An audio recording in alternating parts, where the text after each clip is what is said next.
आपके पास नॉलेज है, अगर उस नॉलेज को सही दिशा में प्रमोट करें तो मुझे लगता है बहुत ऐसे लोग हैं जो कि बहुत ज्यादा पैसा इन्वेस्ट कर रहे हैं बीमारियों में, तो हम लोग ठीक हो सकते हैं, हमारा लाइफ स्टाइल चेंज हो सकता है। तो उसी के सिलसिले में जैसे कि आप सभी जानते हैं मीटिंग स्टार्ट कर रहे हैं, तो आइए हम सभी बात करते हैं फाइटोसेल के बड़ा खूबसूरत प्रोडक्ट है जिसको हम लोग बोलते हैं फर्स्ट प्रोडक्ट, सब first product, it's time demand immune syrup. चलिए इम्यून सिरप के बारे में बात करें। फाइटोसेल ने प्रमोट किया है 100% natural real herbs with the real results. बहुत ही बड़ी बात हो गई, अगर अपने डब्बे पे यही लिखना कि रियल रिजल्ट्स, पता है एक हर्ब का न जाने कितने ऐसे रिजल्ट्स होते हैं, एक हर्ब न जाने बॉडी के किन किन चीजों पे काम करता है। आज हम बात करेंगे इसमें मिला हुआ एक बड़ा खूबसूरत प्रोडक्ट है, एक बड़ा खूबसूरत इंग्रेडिएंट है जिसका नाम है दालचीनी। दालचीनी, दालचीनी को जैसा कि बोलते हैं कि इसमें फास्फोरस भी पाया जाता है, प्रोटीन भी है, सोडियम भी है, थाइमीन भी है, नियासिन भी है। तो ये करते क्या है, नियासिन वगैरह करते क्या है, थाइमीन है, नियासिन, ये करते क्या है, तो दिल की बीमारी के लिए रामबाण, दिल की बीमारी के लिए रामबाण, डायबिटीज से आपको बचाएगा। इसकी तासीर बहुत ही गर्म होती है, बहुत ही गर्म होती है इसकी तासीर। तो जब गर्म होगी तो ब्लड शुगर को ऑटोमेटिक कम कर देगा, हाई बीपी को कम करेगा।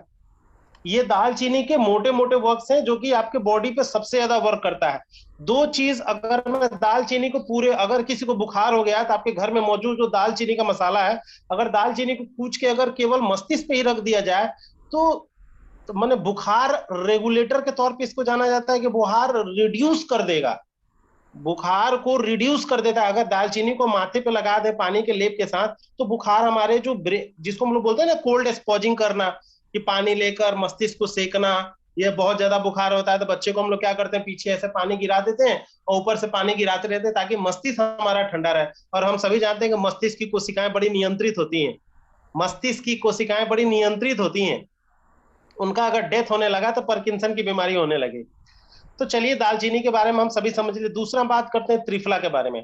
त्रिफला हमारा पॉली हर्बल होता है, हाई कोलेस्ट्रॉल में काम करेगा, बीपी को कंट्रोल करता है, डाइजेशन को ठीक करेगा, बॉडी को डिटॉक्सिफाई करेगा, खून को साफ करेगा।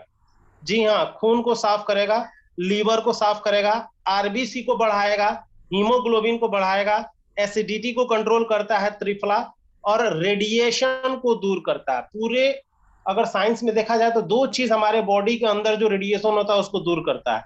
पहला होता है पोटासियम आयोडाइड, पोटासियम आयोडाइड, और दूसरा होता है त्रिफला। ये हमारे शरीर के अंदर जो रेडिएशन है, बाहर से जो रेडिएशन आ रहा है उसकी बात नहीं कर रहा हूं, जो हमारे शरीर के खुद के अपने रेडिएशन है उनको दूर करता है, उनको क्या करता है, उनको दूर करेगा। और उसके दूर करने के लिए तीसरा रामबाण है, त्रिफला आपके शरीर के अंदर मौजूद रेडिएशन को दूर करता है। अब एक चीज समझ में नहीं आया कि अंदर हमारे रेडिएशन कैसे आ गया, तो आप सभी जानते होंगे कि हमारे शरीर के अंदर रेडिएशन पहले से मौजूद होता है, क्योंकि हमारे पूरे शरीर में विद्युत चुंबकीय तरंग है। अगर मैं किसी से हाथ मिला रहा हूं तो क्या मिला रहा हूं, हमारा मांस का थोड़ा नहीं जा रहा है, विद्युत चुंबकीय तरंग, आपके शरीर की तरंग, इलेक्ट्रोमैग्नेटिक वेव आपके बॉडी वाली किसी दूसरे के शरीर में चली गई तो विद्युत चुंबकीय तरंग गया। तो अगर कहीं तरंग है तो रेडिएशन तो होगा ही। तो पहली चीज, हमारे शरीर के रेडिएशन को, आंतरिक रेडिएशन को दूर करने के लिए त्रिफला बहुत ही ज्यादा जिम्मेदार है, आरबीसी की मात्रा को बढ़ाता है। अब चलिए तीसरा बात करते हैं गिलोय। तीसरा इम्यून सिरप में मिला हुआ है गिलोय। अब गिलोय बुखार में बहुत ही प्यारा काम करता है। गिलोय के बारे में बोला जाता है बुखार के केस में गिलोय बहुत अच्छा काम करेगा। बोन फ्रैक्चर, अगर हड्डी टूट गई है तो उस केस में काम करता है। एंटी एजिंग प्रॉपर्टी, आपको जल्दी बूढ़ा होने नहीं देगा, यानी कोशिकाओं के क्षरण होने की दर को बढ़ा देगा, माने जो कोशिका जल्दी जल्दी खत्म हो रही होगी उस कोशिका को थोड़ा सा बढ़ा देगा। और हम सभी जानते हैं कि एक सेकंड में 150 लाख कोशिका मरती है हमारे शरीर में।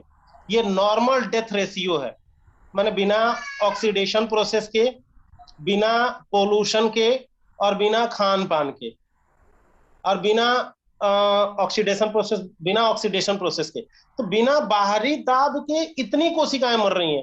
अगर बाहरी दाब हम ले रहे हैं तो न जाने कितनी कोशिकाएं मर रही हैं, और कोशिकाओं के मरने की दर हो गई तो आप ऑटोमेटिक बूढ़ होने शुरू हो जाएंगे, आपके शरीर में बीमारी होने शुरू हो जाती है। हम लोग बोलते हैं ना, शरीर 32 ईयर्स के बाद हमारा वास्तविक हो जाता है शरीर, और 32 के पहले हमारा शरीर होता है तन। 32 के पहले हमारा शरीर होता है तन, और 32 के बाद होता है शरीर। इसीलिए शरीर को बचाना बहुत जरूरी है। तो गिलोय हमारा वहां काम करेगा। गिलोय हमारा डायरिया में काम करता है, गिलोय हमारा पेचिस में काम करता है, गिलोय हमारा पीलिया में काम करता है, गिलोय डायबिटीज के केस में तो काम करता ही करता है। अभी एक न्यू रिसर्च आया हुआ है, बड़े खूबसूरत नया रिसर्च आया हुआ है कि अगर गिलोय के साथ तुलसी मिला दिया जाए, क्या बोला मैंने, गिलोय के साथ अगर आप तुलसी यूज करा देते हैं, गिलोय के साथ तुलसी का यूज करा देते हैं, तो जैसे ही तुलसी मिलाया तो आपको जान के हैरानी होगी, जो तुलसी होती है वो लेमिएसी कुल की होती है। तुलसी किस कुल की होती है, लेमिएसी कुल। और लेमिएसी कुल की एक खासियत होती है कि जैसे ही गिलोय के साथ मिलाएंगे आरबीसी को बढ़ा देगा, आरबीसी की मात्रा बढ़ जाएगी, हीमोग्लोबिन का स्तर बढ़ा देगा, हीमोग्लोबिन बढ़ा देगा। जैसे ही गिलोय के साथ तुलसी मिला दिया जाए तो गर्भवती महिला को अगर उल्टी की परेशानी है तो दूर हो जाएगी। मैं फिर से बोल रहा हूं, गिलोय के साथ अगर तुलसी मिला दिया जाए तो गर्भवती महिला में उल्टी की परेशानी दूर हो जाएगी। तो अच्छा, अगर जल रही हो तो इसको बेसन के साथ लगा सकते हैं, मतलब बेसन के साथ तुलसी को भी यूज करा देना है और उसमें इम्यून सिरप भी डाल देना है, और उसके बाद उसको बॉडी पे लगा दीजिए, तो भी रिजल्ट आ जाता है। अगर कुछ बूंद, अगर आपको नॉर्मली अगर परेशानी और बहुत ज्यादा चिड़चिड़ाचन हो रहा है तो आप उसका इस्तेमाल गिलोय का कर सकते हैं। तो आपको जान के हैरानी हुई कि तुलसी जो है गिलोय के साथ मिलने के बाद आरबीसी की मात्रा को बहुत तेजी से बढ़ा देती है और बुखार में बड़ा खूबसूरत ही काम करती है। अगर इम्यून सिरप में नेक्स्ट इंग्रेडिएंट के बारे में बात करूं तो नेक्स्ट इंग्रेडिएंट है हमारा ब्राह्मी। ब्राह्मी, अब ब्राह्मी जो है एंटीऑक्सीडेंट है, एंटी इंफ्लामेटरी है, शरीर में किसी प्रकार के सूजन में काम करेगी, एंटी कॉन्वेंसेंट है। एंटी कॉन्वेंसेंट का मतलब हो गया कि मिर्गी के रोग में काम करेगा। कोई भी ऐसी बीमारी, हम सभी जानते हैं मिर्गी कोई बीमारी नहीं है, इट्स नॉट ए डिजीज, ये डिजीज नहीं है, ये आपके शरीर के उन तंत्रिकाओं को, शरीर में जो तंत्रिकाएं मौजूद हैं उनको सूचना का आदान प्रदान थोड़ा धीरे हो रहा है, और जैसे ही धीरे हो रहा है यानी कि ब्लड सर्कुलेशन वहां धीरे है, तो जैसे ही धीरे हो रहा है इसलिए शरीर मूर्छा खा के गिर जाता है। इसी को बोलते हैं हम लोग मिर्गी। मिर्गी का 2-3 चरण होता है, दांत लगना, उल्टी आना। तो यानी कि मिर्गी के केस में भी अपना इम्यून सिरप काम करेगा। क्यों? क्योंकि इसमें ब्राह्मी मिला हुआ है।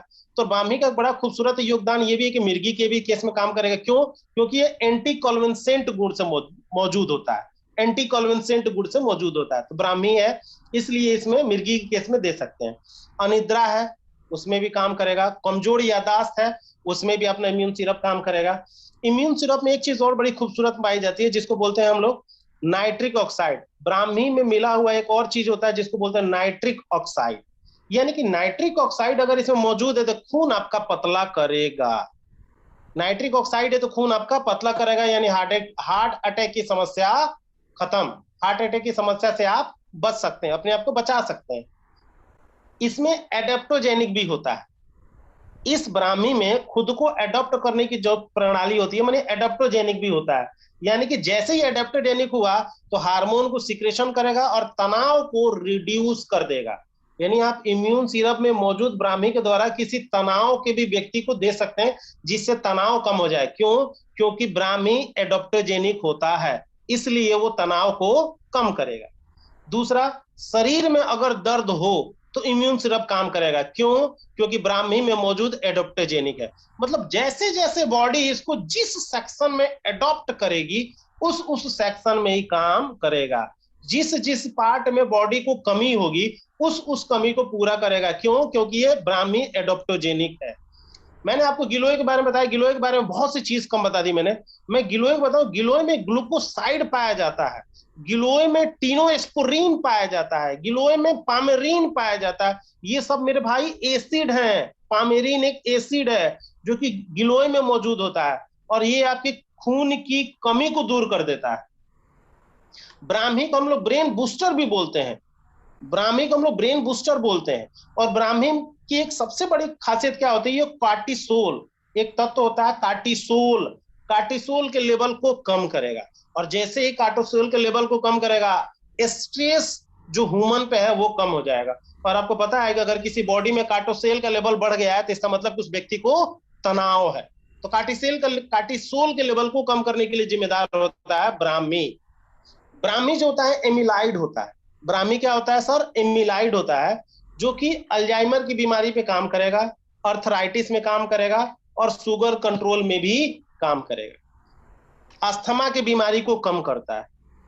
तो आप सभी समझ गए, ब्राह्मी हो गया, गिलोय हो गया, तुलसी हो गया, तुलसी के बारे में भी मैंने आपसे बात कर लिया, और गिलोय हो गया, तुलसी हो गया, ब्राह्मी हो गया, और दालचीनी हो गया, और त्रिफला हो गया। ये 6 चीज मिलके इस प्रोडक्ट को मार्वेलस बनाती है। तो आप इसको बॉडी के प्रत्येक केस पे आप इसका इस्तेमाल करा सकते हैं।